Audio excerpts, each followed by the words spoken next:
Do you want to run an ultramarathon? Are you already signed up for one?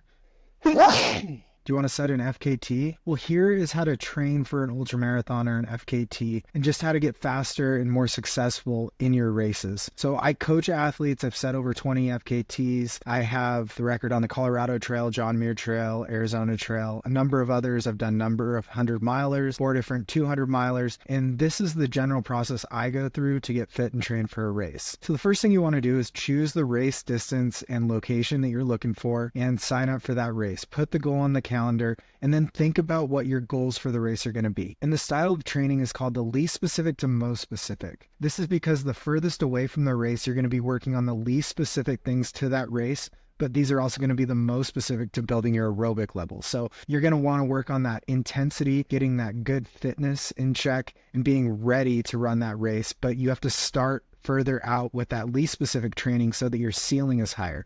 So you start with the ceiling and build under that into that endurance pace eventually. First, you got to decide on your fitness level and if you need a base building period. This is good if you're just starting to run again or you haven't run that much and want to build up some consistency to be ready for the first period, which is a Vo2 Max block. This block is about raising that top level of fitness. Vo2 Max training involves short intervals with a 1-to-1 ratio of recovery to exertion. So a workout might be a 15-minute warm-up, 1 minute hard, 1 minute recovery, 1 minute hard. You might do that 6 times, so it'd be a 6 by 1 minute. The next week, you might bump up to 5 by 2 minutes and then 4 by 3 minutes. And it's good to do these workouts about twice a week with a number of recovery runs in between. The volume during this is less because we're doing a lot higher intensity. And how you decide on intensity is called rate of perceived exertion. This is the most generally accepted trail running term for coaches, and this is very subjective. It's deciding what your exertion level should be.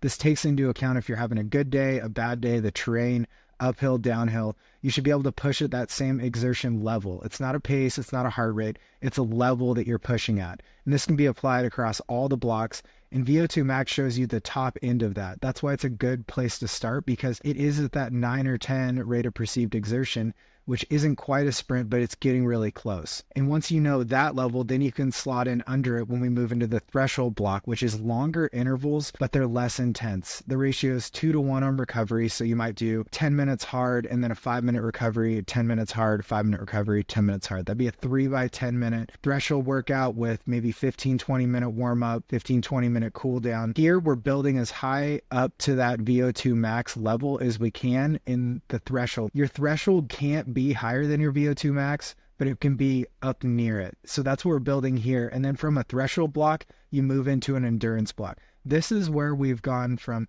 least specific in Vo2 Max to most specific. This is going to be where you want to get as close to your race as possible with climbing, temperature, climate, vert, technicality, everything that you're going to have on the trails. And you're going to want to practice things like calorie intake. It takes time to train the gut. This is going to be where you're getting those 3 to 4 hour runs on the weekend and trying to consume 200 to 300 calories, drinking as much as you can out there, deciding on liquid calories, deciding what nutrition works for you, what doesn't work, making a list of that so you have it for race day. You're testing out your gear. You're seeing if you like your pack. Are you going to use poles? You're going to want to practice with that.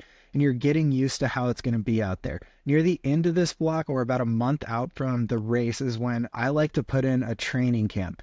This might be 3 days with 70 miles spread across those 3 days. And this is where you can test out everything from your gear to your nutrition strategy, all those things, even a sleep strategy if it's a 200. But the goal of this is to check on your exertion level, how things carry. Are you getting any chafing issues? Do you hate poles? Do you like them? Do your shoes not work? How do your socks work? All those little things come into play here, and you can test them out. And if on day 3 of that, you're just completely wiped, then you know that your exertion level, your RPE that you went on day 1 at, is a little too high, and you're going to pay for it later in the race. It's just a good trial run of everything. And then you might have another week or 2 of running. I like to put in some strides here. So these are like 30-second, really hard pushes at the end of a run, just to show your body that it can move in different ways. And then you move into a taper, which is usually a 2-week period where the volume drops down maybe 10 to 15% the first week, and then like 30 to 40% the second week. You're still running maybe every other day, but your runs are a lot shorter and they're easier so that your body is fully healthy and recovered for race day.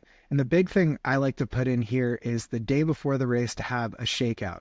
This is just to show your body that it can run, you're feeling good, and to get back into it. A taper is really hard because you've gone from this build and running a lot to dropping down all of a sudden to a lot less mileage. It's going to feel weird on your body.